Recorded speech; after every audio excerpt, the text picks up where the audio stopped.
We placed a lot of emphasis on this game.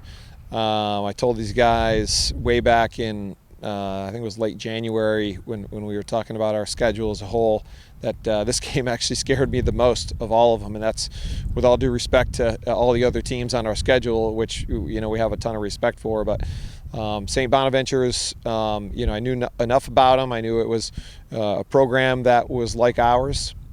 Just a few years ago, and they started from scratch, and they've got one of the best coaches in the country, so I knew that they were going to be very well coached. You're playing on a Tuesday at noon, which is just not something that we've done before, so that was going to be new. There wasn't going to be the same kind of crowd. Knowing that we're playing a top 10 team at the end of the week, and then it just so happens we come off a 3 overtime game.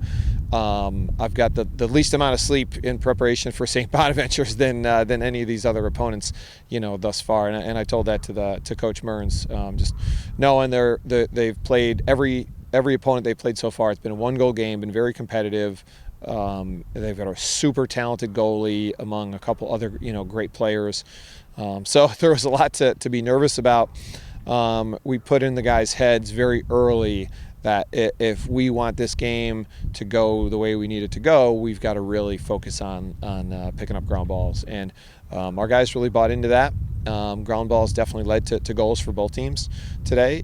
So we just got to keep focusing on things like that, just little things, and making sure our priorities in line. But I got a lot of respect for St. Bonaventure's and Coach Mearns, and so it was great that the guys were able to demonstrate the same amount of respect, between the lines for the last 60 minutes. I'll be honest, I thought we did a good job defensively, really just focusing on our individual matchups. We knew if we had to slide a lot against these guys, they were going to pick us apart. We just knew how talented they were offensively. They got number 51 and 21 and number 9 and number 24. Those guys can really play. So we needed to really sit down and win our matchups. I thought defensively we were able to do that.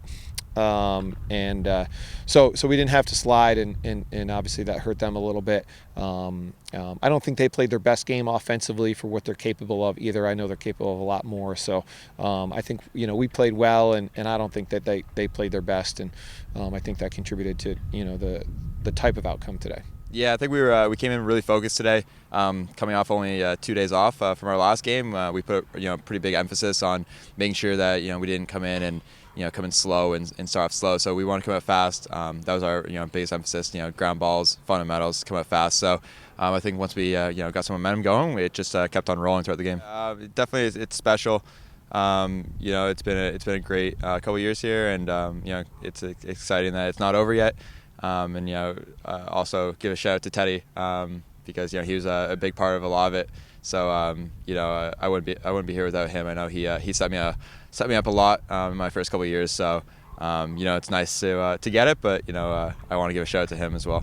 I think 9 breaking the points record day speaks a lot about him and what he's done to this program. He's so fun to play with, and he's a great player. And I've loved playing with him these last 3 years, and I think we complement each other really well, and it's been so fun, and I'm really looking forward to the rest of the season. Yeah, we really put an emphasis on coming out fast, and especially that first quarter, kind of putting it away, and I think we did a great job, especially at the face-offs, and we made a big emphasis on ground balls this week, and I think we're a direct correlation to our goals.